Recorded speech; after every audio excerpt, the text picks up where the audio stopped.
The morning I landed in Lisbon, I sat on the edge of the bed in a small hotel near the Alfama district and I laughed. Not the bitter kind, not the exhausted kind either. Just quiet, real laughter. The kind that comes when you realize the worst thing that ever happened to you was also the thing that finally set you free. Back home, my ex-wife was calling my phone for the third time that week. I didn't answer. Let me take you back to the beginning because none of this makes sense without the full picture. My name is Walter. I'm 63 years old. I spent 31 years married to a woman I'll call my ex-wife because that's what she is now. And that's the only title she's earned. I worked as a structural engineer for most of my adult life. The kind of work nobody talks about at dinner parties, but that keeps bridges standing and buildings from falling on people's heads. I was good at it. More than good, actually. I built a reputation in our city over 3 decades that I'm still proud of today. My ex-wife was a real estate attorney. Sharp, well-dressed, the kind of person who walked into a room and immediately started calculating the value of everything in it, including the people. I didn't see that clearly when I was young and in love. I saw ambition. I saw confidence. I thought those were the same things as strength. They are not the same things. We had one son together. I'll call him my son because that's who he is and who he'll always be to me, no matter what happened between us during those dark 2 years. He's 34 now, works in finance, smart kid, got his mother's head for numbers and eventually, thank God, his father's conscience. For the first 20 years of our marriage, I would have told you we were solid, not perfect. No marriage is, but solid. We had the house in a good neighborhood, the vacations, the dinners out on Friday nights. My ex-wife had her career, I had mine. We were partners in the practical sense of the word, even when the warmth started fading somewhere around year 15. But I told myself that was normal. I told myself every long marriage goes through cold seasons. I kept showing up. I kept working. I kept trying to be what she needed, even when she stopped telling me what that was. What I didn't know, what I wouldn't find out until much later, was that starting around year 22 of our marriage, my ex-wife had been quietly and methodically moving money. Not a little money, not grocery budget money. I'm talking about a coordinated, years-long effort to shift our joint financial assets into accounts and structures I had no visibility into. LLCs formed in other states, investment accounts in her name only, a business partnership arrangement with a colleague of hers, a man I'll call her business partner, that on paper looked like a professional real estate venture, but in practice was being used to shelter income and assets that belonged to both of us. I didn't know any of this while it was happening. I was busy building bridges, literally. The first crack appeared about 3 years before the divorce. I noticed our joint savings account, which we'd agreed to contribute to equally for retirement, had barely moved in 18 months. When I asked about it, my ex-wife said she'd shifted the strategy, that she was putting more into the market through a separate vehicle that would perform better long-term. She said it confidently. She used terminology I halfway understood, and because I trusted her, because she was my wife of 25 years and a licensed attorney, and the person I slept next to every night, I accepted the explanation. The second crack was smaller but in retrospect much louder. My son came home for Thanksgiving that year and mentioned offhand that his mother had taken him to look at a property, a commercial property downtown, that she was investing in with Raymond. Raymond was her business partner. I didn't even register it at the time. I asked what kind of property. My son said something about mixed-use retail, and we moved on to talking about football. Raymond. I filed that name away without knowing why. The third crack was the one I couldn't ignore. 2 years before the divorce, I had a health scare. Nothing life-threatening in the end, but serious enough that I spent 4 days in the hospital and came home with orders to reduce stress and take better care of myself. During those 4 days, my ex-wife visited once. She stayed 40 minutes, answered 2 work emails while she was sitting there, and told me I was being monitored by excellent doctors and that I'd be fine. She wasn't wrong that I'd be fine, but something in me broke open in that hospital room, lying there alone at 11 o'clock at night, watching the monitors beep and thinking about what I actually meant to the person I'd built my life with. The answer was uncomfortable. When I got home, she drove me from the hospital in complete silence. Not the peaceful kind, the deliberate kind. The kind that says I am here because I am supposed to be here, not because I want to be. I sat in the passenger seat watching the city go by, and I thought, I do not want to die feeling this empty. That thought didn't leave me. I started paying closer attention after that. Not to catch her in anything specific. I wasn't thinking betrayal yet. I was thinking disconnection, drift, a marriage that had quietly run out of road. But when you start paying attention, you start seeing things. I noticed she was on her phone more, but in a different way. More alert, more careful about angles. I noticed the name Raymond came up in conversations more often, and always with a kind of casual ease that felt slightly practiced. I noticed that when I asked direct questions about our finances, the answers were always technically sufficient, but never quite complete.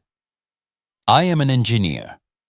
My entire professional life has been about load-bearing structures, about identifying what's holding weight and what's secretly failing. I started to apply that same eye to my marriage. What I found over the next 8 months, with the help of a forensic accountant a colleague recommended, and eventually a very good divorce attorney of my own, was worse than I'd imagined. Over approximately 7 years, my ex-wife had redirected or sheltered a sum that my attorney estimated at close to $400,000 in marital assets. Some of it was in those LLC structures. Some of it was in the investment accounts she'd explained away. And some of it, the part that hit me hardest, was tied up in that commercial property venture with Raymond, which had been funded partly with equity quietly pulled from our shared investment portfolio through a series of transactions small enough not to trigger any flags. She had been meticulous about it, I'll give her that. She was a very good attorney. But forensic accountants are also very good at what they do. I filed for divorce on a Tuesday morning in March. I didn't argue, I didn't yell. I handed my ex-wife the papers through my attorney, and I moved into a furnished apartment on the other side of the city the same week. I was 60 years old, living in a place with rental furniture and one good coffee maker, and for the first time in years I could breathe. The legal process took 14 months. It was not pleasant, but it was thorough, and in the end the settlement reflected what the evidence showed. I won't give you every number. What I'll tell you is that I walked away with enough to retire comfortably, enough to start something new, enough to feel that the 31 years of showing up had not been entirely consumed. During those 14 months, my son sided with his mother. I need to sit with that sentence for a moment, because it was the part that genuinely broke me. Not the money, not the betrayal, not the loneliness of the apartment with the rental furniture. My son looking at me across a restaurant table 6 months into the process and saying calmly and without apology that he thought I was being vindictive, that his mother had her reasons, that I needed to understand the pressure she'd been under. That broke something I didn't know could still break. He said Raymond was a good man, said his mother seemed happy, said Raymond was successful, ran 3 businesses, owned significant commercial real estate, had a reputation in financial circles. My son moved in. He looked at me across that table and said, "Dad, Raymond is where he is because he worked for it. He built something real." The implication being, of course, that I had not. I paid for that lunch. I drove home. I sat in my car in the parking lot of my apartment building for about 20 minutes. Then I went upstairs, made coffee, and started researching flights to Portugal. I'd visited Lisbon once on a conference trip 15 years earlier and never forgotten it. The light there is different. I don't know how else to describe it. The city is old in a way that makes you feel held rather than heavy. The cost of living made sense for a retiree. I had no reason to stay in a city that now felt like it belonged to a version of my life I was finished with. I left 4 months after the divorce was finalized. I rented a small apartment in a neighborhood called Príncipe Real. 2 bedrooms, a terrace, a bakery 50 feet from my front door.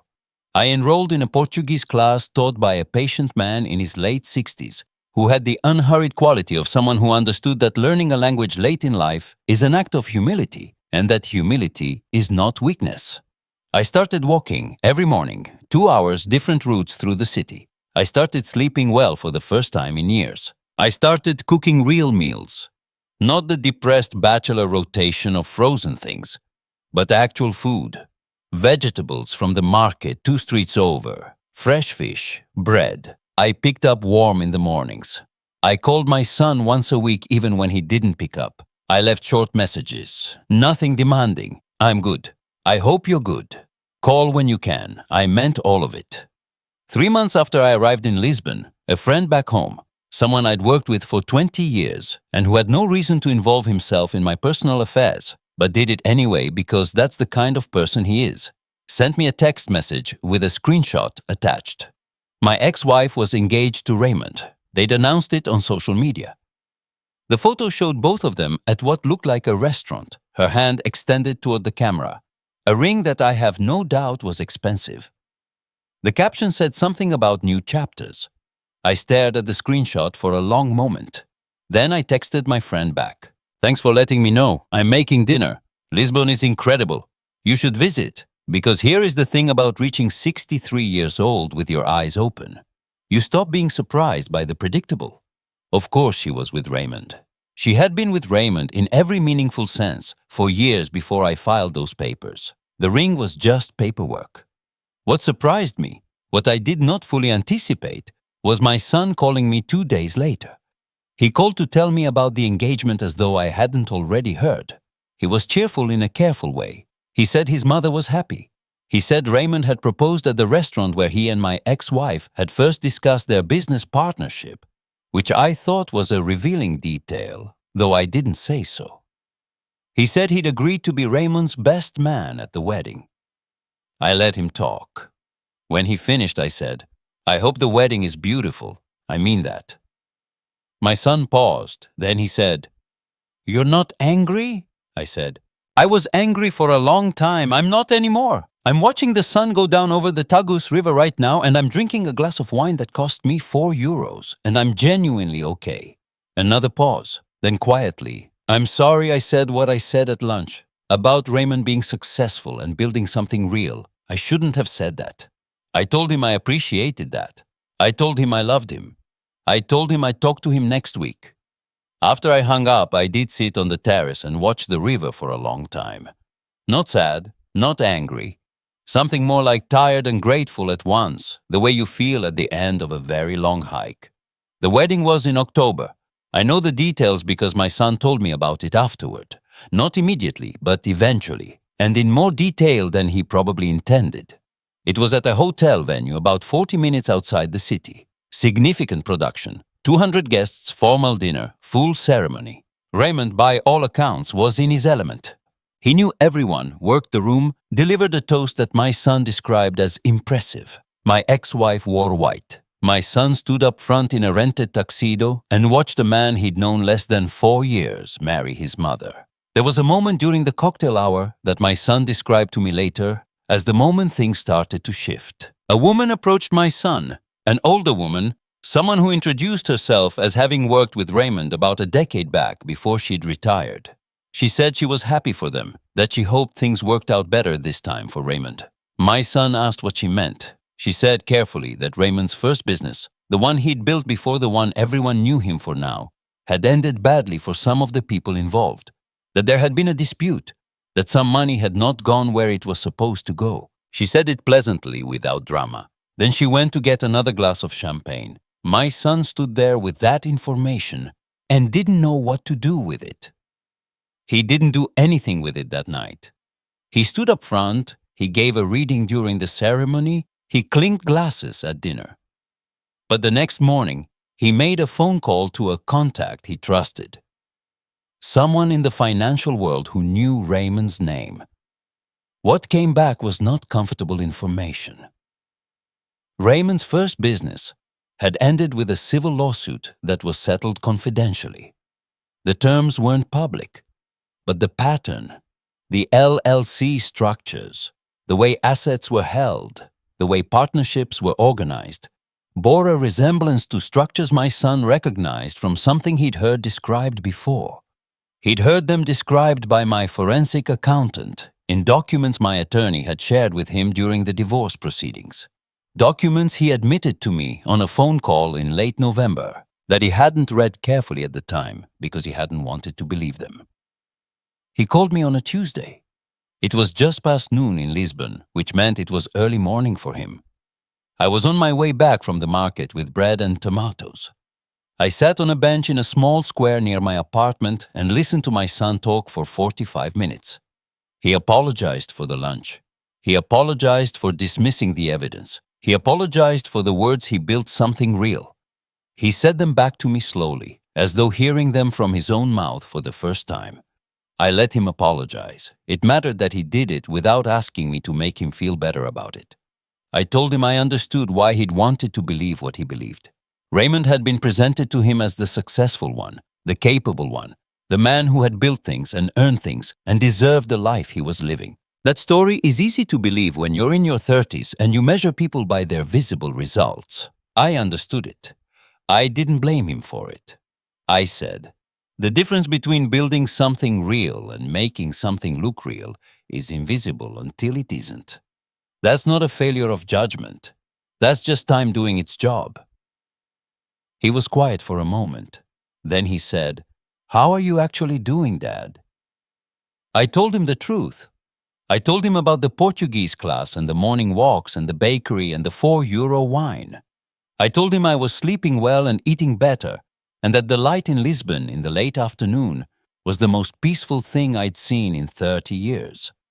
I told him I'd met people, a retired American professor, a British couple who'd moved there 5 years ago, a Portuguese man my age who ran a small bookstore and was teaching me the names of fish. My son laughed at the fish part. It was a real laugh, not careful, not strategic, just his laugh. The one I'd known since he was 7 years old. He said, "Can I come visit?" He came in January. He stayed 10 days. The second morning, we walked for 3 hours through the city and talked in a way we hadn't talked since he was in his 20s. Not about the divorce, not about Raymond, not about any of it. Just about what we thought about things. Books we'd read. What we believed about work and money. What we both thought a good life actually required. On the fourth day, he asked me what I thought about what was coming, the legal complications that were starting to unfold around Raymond's business structures, some of which involved assets my ex-wife had contributed. I told him I didn't have strong feelings about it, that I hoped it resolved itself fairly, that I had no interest in anyone else's suffering. I said justice sometimes operates on a timeline you can't control and probably shouldn't try to. He nodded. He looked out at the river. Then he said, "I wasted 2 years being wrong about you." I told him 2 years was recoverable, that we had plenty of time left to do it right. We had lunch at a place my neighbor had recommended. Grilled fish, good bread, a view of the water. My son ordered in Portuguese, badly but gamely, and the waiter smiled at him with the patient warmth Lisbon seems to offer to people who are genuinely trying. After lunch, we walked back through the Alfama, up the steep streets where the old neighborhood looks like it grew out of the hillside rather than being built on it. My son was quiet in the way he gets when he's processing something. Finally, he said, "She called you, didn't she?" After things started unraveling. I said yes, she had called. 3 times in the weeks after the legal situation around Raymond's business became known to her. The first call I didn't answer.